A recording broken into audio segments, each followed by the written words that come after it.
إن الحمد لله نحمده ونستعينه ونستغفره ونعوذ بالله من شرور أنفسنا وسيئات أعمالنا من يهده الله فلا مضل له ومن يضلل فلا هادي له أشهد أن لا إله إلا الله وحده لا شريك له وأشهد أن محمدا عبده ورسوله صلى الله عليه وعلى آله وصحبه وسلم تسليما كثيرا أما بعد. İnşallah bugün Şeyh İslam Muhammed ibn Abdülvahhab rahimahulloh'tan 6 negiz degen kıskaça bir kitabını sabak kılabız.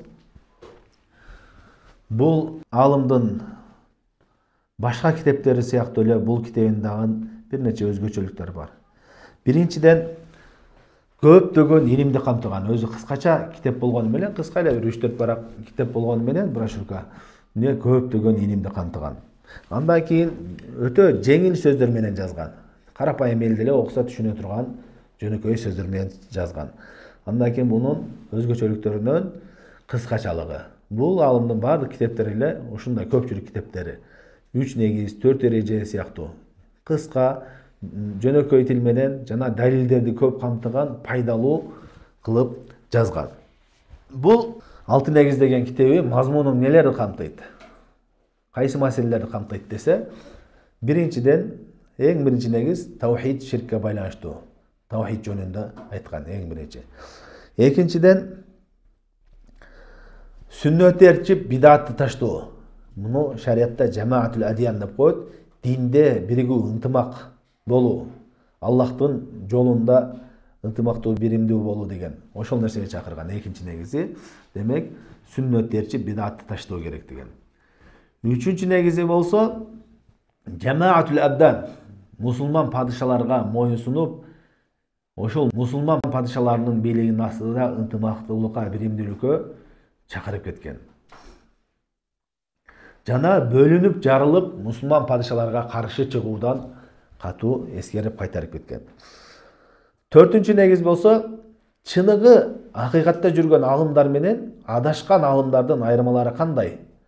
Ошолорду айырмалоочу негизги белгилерине, акыйкатта жүргөн алымдардын белгилерине жана туура эмес адашкан жолдо жүргөн, туура эмес жолго чакырган адамдардын, алымдардын, өздөрүнүн алымдарга окшоткондордун белгилерине баяндап кеткен. Бешинчиси чыныгы Аллах Тааланын кулдары, мындай уббат деп коет, Аллах Таалага ибадат кылган, таква, салих адамдардын сыпаттары кандай болот? Жана өздөрүнү ошол уббаттарга окшогон, өздөрүн таква кылып көрсөткөн, олия кылып көрсөткөн, өздөрүн олия кылып көрсөткөн адамдар бар, жалганчылар. Ошолордун сыпаттары кандай болот? Экөөнү кантип айырмалайбыз? Кээ биркилер бар да өздөрүн олия деп адамдарды өздөрүнө ээрчүүгө чакыргандар бар. Чыныгы Аллахтын олиялары кандай болот? Жана ошол өздөрүнүн олияларга окшоткон шайтандар, шайтандын жолуна чакыргандардын айырмалары кандай? Кандай белгилери бар? Ошол жөнүндө баяндаган. Алтынчы негиз Куран сүннөттү ээрчиш керек дегенде кээ биркилер айтат, Куран сүннөттү азыр түшүнбөйбүз, азыр иштихат деген жабылган деген, ошол иштихат жабылган эмес экендигини, азыркы күндө деле иштихат кылса болот экендигини баяндап, ошол жөнүндө айтып кеткен. Эми суроо келиши мүмкүн. Не себептен 6 негиз деп жазып атат? 4 эреже, 3 негиз деп. Шариатта негиздер көп, неге именно ошо 6 негизди айтып атат десе, алымдар айтат, бул ошол негиздүү болгон үчүн биринчиден, ошол негиздер негиздүү болгон үчүн. Экинчиден, илимди жеңилдетип бериш үчүн. Илимди адамдарга негиздүү маселелерде мына 3 негизди жаттап ал, 4 эрежени диндеги жаттап ал, 6 негизди жаттап ал десе, жеңил болот илим. Баарын эле могу 100 негизден могу диндеги эң 100 негизди жаттап ал десең кыйын. Биринчиде 3 негизди берип, 4 эрежени берип, 6 негизди берип, ушинтип бул алым жазганда карапайым элге жазган, ушул түшүнсүн деп, ошентип жеңилдетип берген.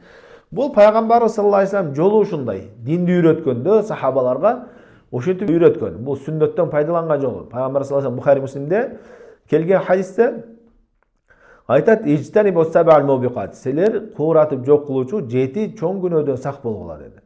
Башка бир хадисте 3 чоң күнөөдөн сак болгула деди. Негизи кабаир, чоң күнөөлөр көп. Көп ал. Бирок ошого карабастан пайгамбарыбыз бир хадисте 7-өн эскерди, бир хадисте 3-өн эскерди. Бул эмне? Адамдар бат үйрөнүп, жаттап калыш үчүн.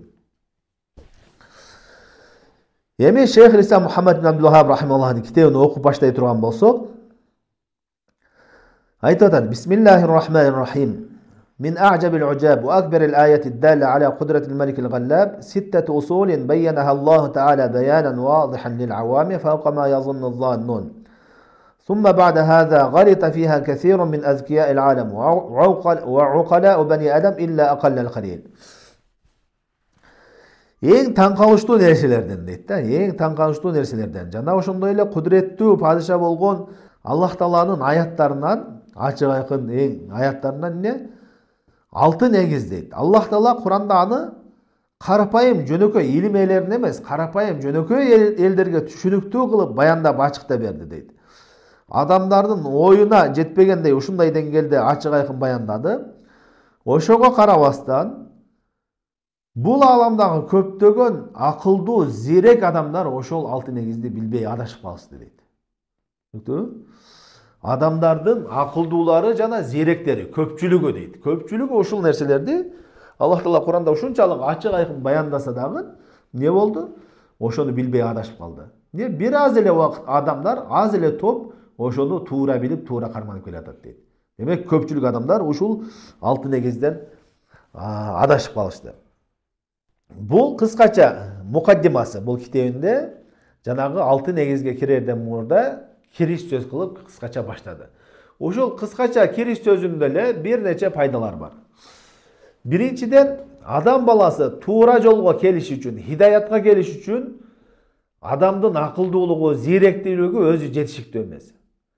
Сөз түрдө Аллах Тааладан ийгилик, колдоо жана хидаят болбосо, адам канчалык акылдуу болсо дагы, канчалык кыйын болсо дагы, ата-теги кыйын болсун, бай болсун, мансабы болсун, ал Аллах Таала хидаят бербесе келбейт. Түшүнүктүүбү?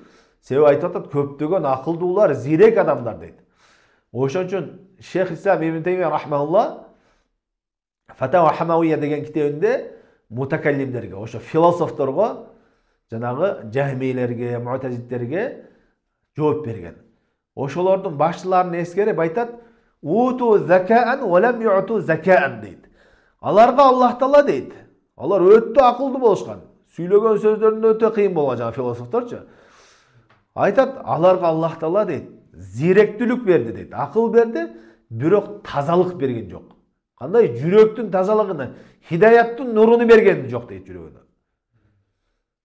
Демек, хидаятка келиш үчүн ал себептер негизги себеп эмес, акылдуулук, зиректүүлүк эмес, Аллах Таала өзү жакшы көргөн, өзү тандаган адамына гана хидаят берет.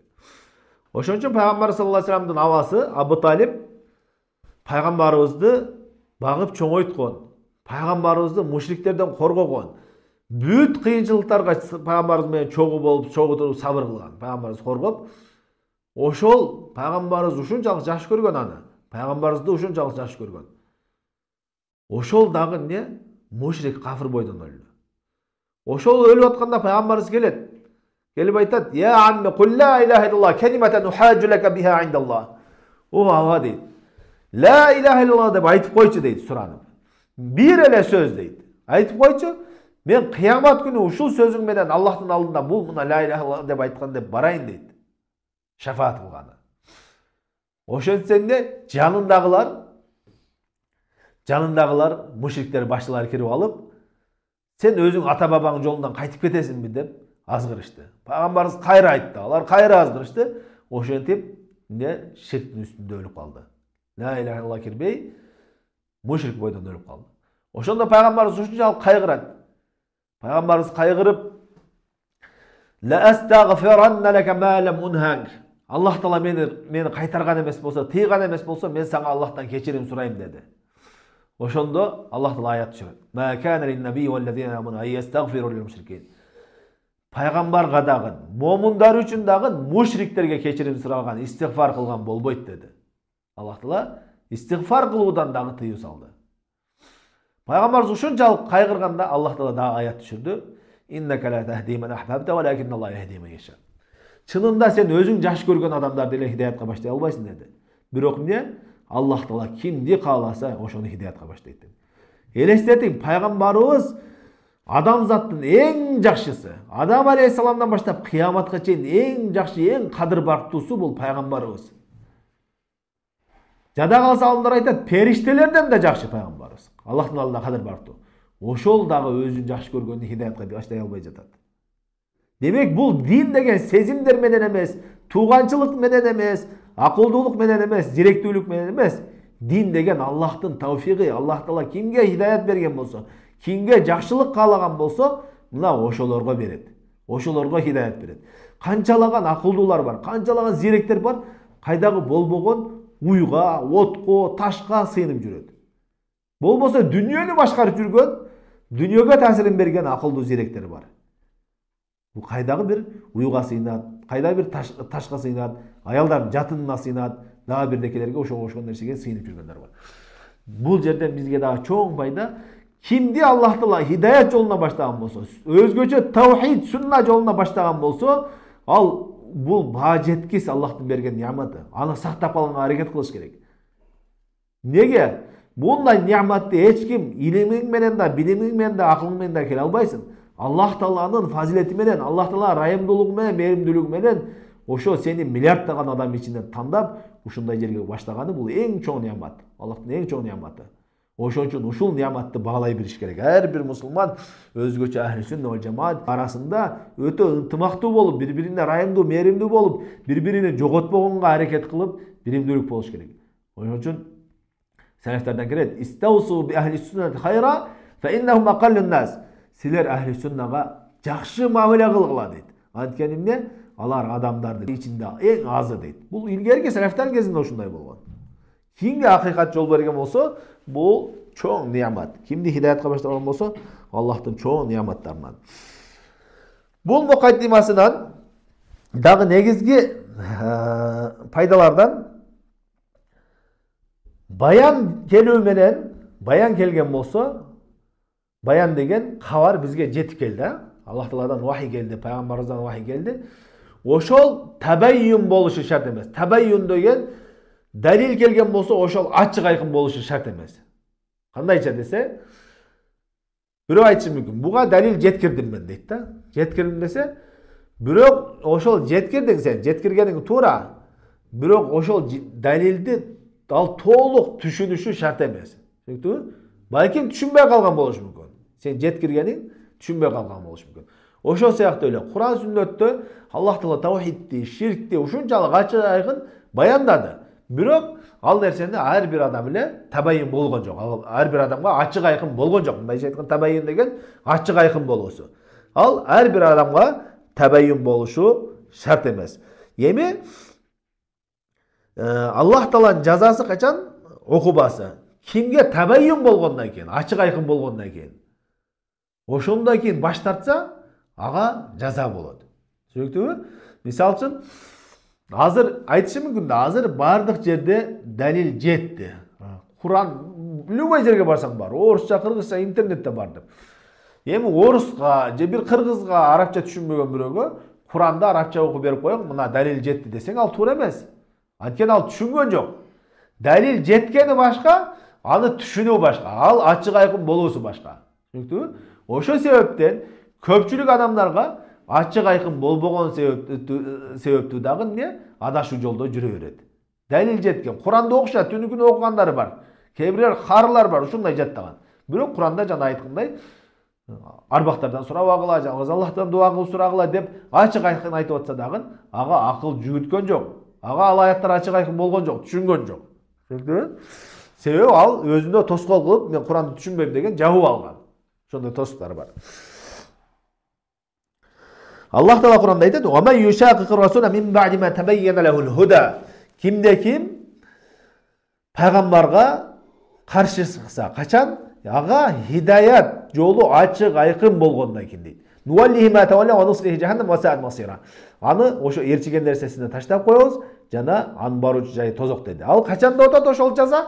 Эгерде ага далил ачык айкын болгондон кийин. Түшүнүктүбү? Бул негиздүү маселе. Далил жетти деген башка, ошол далилди ачык айкын түшүнүктүү болуусу башка. Демек, жаза түшүнүктүү болгондон кийин баштаткандар үчүн. Үчүнчү пайда бул мукаддимасынан. Айтып атат: ثم بعد هذا غلط فيها كثير من أذكياء العالم وعقلاء بني آدم إلا أقل القليل. Андан кийин Аллах Таала ушунчалык баяндагандан кийин дагы көптөгөн акылдуулар, зиректер адашып калды. Аз эле адам туура жолго келди деп атат да. Бул алым бул жерде бир негиздүү маселеге белги берип атат, ишарат кылып атат. Ал эмне? Акыйкат жолдо жүргөндөр ар дайым аздык болот. Чындыктын үстүндөгү адамдар аз болот. Түшүнүктүүбү? Жана көпчүлүк эч качан акыйкатка далалат болбойт. Бир жолдо көп адам жүргөн болсо, ал жолдун туура экендигине эч качан далалат болбойт. Тескеринче, аздык көбүнчө белгилери бар, аз ошо акыйкатта жүргөндөр аз болот экендигине. Пайгамбарыбыз саллаллаху алейхи ва саллям хадисте айтат: "Бада ал-ислам гарибан ва са'аду гарибан кама бада." Ислам дини өн өрчүн болуп башталган дейт. Ошондой эле кандай башталган болсо өн өрчүн болуп кайтат дейт. Бул хадисте ислам дегенде жалпы ислам атында болуп алгандар эмес, чыныгы пайгамбарыбыз алып келгенде таза исламды кармангандар. Түшүнүктүбү? Аз мусулманбыз деп ислам атына кирип алып, кайдагы нерселер кылып жүргөндөр бар. Бирок чыныгы таза сүннөттү кармансаң, ошондо өн өрчүн болосуң адамдардын арасында. Аллах Таала Куранда айтат: "Фаминхум мухтади ва касирун минхум фасикун." Адамдардын ичинде хидаятка келгендер бар, жана алардын көпчүлүгү фасыктар дейт. Көрдүңөрбү? Көпчүлүктү эмне деп атат? Бузукулар дейт, фасыктар дейт. Демек, көпчүлүк эч качан акыйкатка далалат болбойт. Тескеринче адашууга далалат болот. Аллах Таала Куранда айтат: "Ва ин тути аксара ма фил арди юдиллука ан сабилилlah." Эгерде сен жер жүзүндө көпчүлүк адамга моюн сунсаң, алар сени Аллахтын жолунан адаштырышат дейт. Көпчүлүк адамдар. Аллах Таала башка аятта айтат: "Ва қалилун мин ибади аш-шакур." Мен пенделерим ичинен аз гана бир тобу гана шүгүр кылуучулар дейт. Демек, туура жолдо акыйкатта болгондор көбүнчө аз болот. Бирок аздык дагы, көптүк дагы туура эмеге далил болбойт. Ошонун өзүнү далил кылбайсың. Биз азбыз, ошон үчүн биз акыйкаттабыз деген болбойт. Биз көппүз, ошон үчүн биз акыйкаттабыз деген болбойт. Ар бир амалды Куран сүннөттүн негизинде таразыланат. Кээде акыйкаттагылар бир топто, бир жерде көп болушу мүмкүн, бир жерде аз болушу мүмкүн. Демек, таразы бизде Куран сүннөт. Куран сүннөттүн негизинде туура болгон болсо, ал аз болсо да, көп болсо дагы туура болот. Куран сүннөттүн негизинде туура эмес болсо, ал аз болсо дагы, көп болсо да туура эмес болот. Азыр күндө адамдар, көпчүлүк карапайым адамдар эмне кылат? Туура жолдо дегенде ошо көпчүлүк адам укканда, элдин баары ушуну угат. Канча подписчиги бар, канча видеосу бар, канча таркаган, белгилөө деген ушундай нерселерди акыйкатка белги кылат да. Ал эч кандай акыйкатка далалат болбойт. Шайтандын атпаадары эң көп шайтандын ээрчигендери. Эгерде туура боло турган болсо, анда шайтандын ээрчигендери булар эң көп. Түшүнүктүбү? Жада калса бул жахилият доорунун адаттарынан. Шейх Ислам Мухаммад ибн Абдуллах рахмахулла Масаилul Jahiliya, пайгамбарыбызга чейинки караңгылык доордун кээ-бир пайгамбарыбыз каршы чыккан маселелери деп китеп жазган. Ошол китепте айтат: бул мушриктердин эң негизги далилдеринен al-ihtijaju bil kasra, көпчүлүктү далил кылуу деген. Биз көппүз. Кана сен алсыз эле адамдар, аз эле адамдар ээрчийт деп пайгамбарга ушундай чыгышкан. Демек, бул жахилияттын адаттарынан. Бирдеге десе, кана сени ким угуп атат?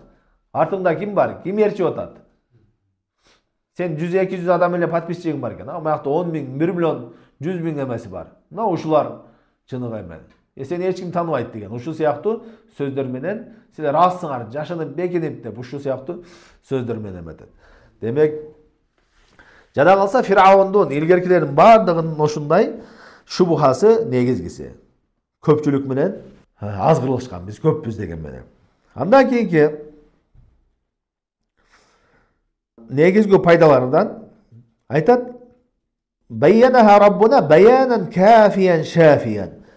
Аллах Таала ушул алты негизди жеткиликтүү, ачык, айкын, карапайым элге да түшүнүктүү кылып баяндады деп атат, Ушундай баяндады дейт. Эми бул жерде бир маселе негиздүү. Al-ma'lum min ad-din bil-darura деп коет. Dinde элементарный бардык адам билиш керек болгон маселелер бар. Мисалы үчүн намаздын фарз экенин бүт эле билет. Арактын арам экенин бүт эле билет. Элементарный нерсе. Зына арам экенин бүт билет. Эми ушу элементарный деген нерсе дагы шариатта бир негизүү нерсе. Бул ниспи деп коет. Ниспи деген мен үчүн элементарный болушу мүмкүн. Бир адам үчүн ал такыр укпаган болушу мүмкүн. Түшүнүктүбү? Бир маселе демек бардыгына бирдей мамиле кылына бербейт шариатта маселе. Айтасың, бирөө намаздын фарз экенин билбей жүргөн болсо, дават кылсаң, намаз окубайсыңбы десе, жок намаз окубайм деди ал. Намаз окубайт экен бул кафир деп эле сразу чыгарган болбойт. Неге? Ал намаздын фарз экенин такыр угуп көрбөгөн болушу мүмкүн да. Биз үчүн намаз фарз экен элементарный жөнөкөй нерсе болушу мүмкүн. Демек адамдан адамга айырмалана турган нерсе бул. Элементарный деген нерсе. Илимге жараша, жүргөн жерине жараша, чөйрөсүнө жараша боло берет ал. Ошон үчүн Кудама ибн Мазун деген сахаба бир нече табииндер менен Кудама ибн Мазун ким билесиздерби? Ал сахаба, Бадри сахаба. Бадри деген Бадр согушуна катышкан сахабалардан. Бадр согушуна катышкан сахабалар булар эң кадырбактуу сахабалар. Пайгамбарыбыздын жанындагы эң алар эмне бейиш менен сүйүнчүлөнгөн. Ифалу ма шитум кал гафарт лакум. Силер каалаганыңарды кылгыла деп Аллах Таала сүйүнчүлөнгөн. Алар бейиш менен сүйүнчүлөнгөн. Ушундай сахабалардан. Ошол элестетиң, ошол сахаба бир нече табииндер менен аракты адал деп атат. Болбосо кайсы доорда ал? Илим доорунда пайгамбарыбызга вахий түшүп аткан. Андай пайгамбарыбыз өлгөндөн кийин Абу Бакр, Умар эң сахабалардын илим өрчүгөн доору сахабалардын доорунда. Ошол доорда аракты адал деди. Умар разияллаху анху сурады. Неге андай деп атасыңар dedi да. Ал айтты, мен аятты окудум dedi. Лейса алаллазина аману ва амилус салихати джунахун фима таиму иза маттакау ва амилус салихати сумма аттакау.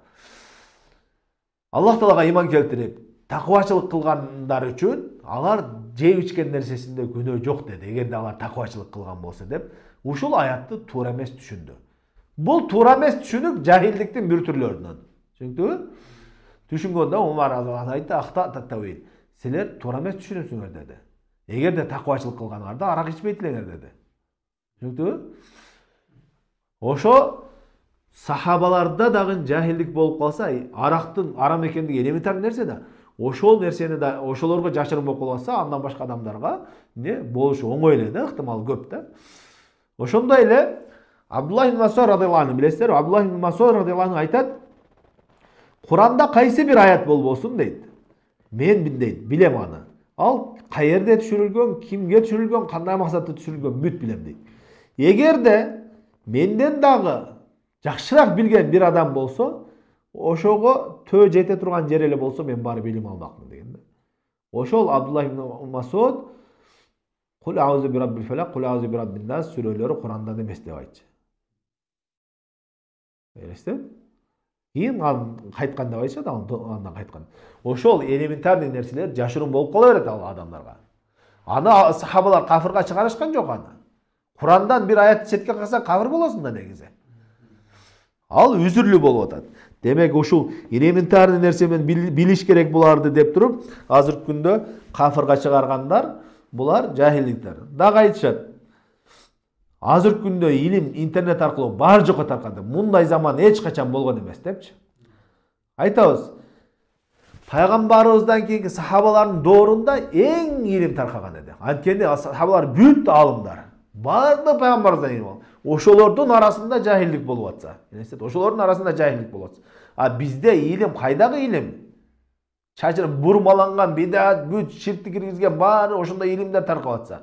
Экинчиден бизде ушул азыркы күндө канчалык деңгээлде жакшылык таркап атат десек, ошондон жүздөгөн эсе жамандык таркап атат интернетте.